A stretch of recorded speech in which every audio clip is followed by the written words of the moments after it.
বেশ কিছুদিন হয়ে গেল গোপাল ভাই সাজুগুজু করে না, তাই আজকে চলে আসলাম গোপাল ভাইকে সাজাতে। প্রথমে সুন্দরভাবে স্নান করিয়ে চোখে সাদা কোটটা দিয়ে দিলাম, তারপরে তিলক দিয়ে চোখে শ্যাডো হিসাবে হলুদ এবং নীল কালার, আমি এই দুটো নিলাম। আমার কাছে এই দুটোই ভালো লাগে, তোমাদের কাছে অন্য কোনো কালার ভালো লাগলে তোমরা সেগুলোও নিতে পারো।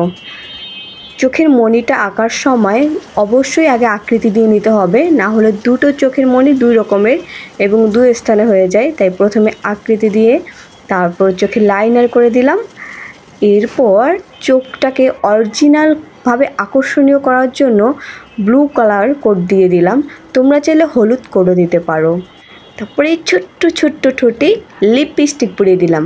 লিপস্টিক পরাতে গিয়ে আমার হাত খুবই কাঁপছিল। তারপরে দুটো চোখে দুটো মণি দিয়ে দিলাম আর তিলকের ভিতরে একটা লাল কোট দিয়ে দিলাম। এখন ঘন কালো চুল দরকার। গোপাল ভাইয়ের মাথায় দেখো কি সুন্দর ঘন কালো চুল, আর আমার গোপাল ভাই রেডি। দেখো কি কিউট লাগছে, তাই না? কমেন্টে বলো তো আমার গোপাল ভাইয়ের অঙ্গরাগটা কার কার পছন্দ হয়েছে।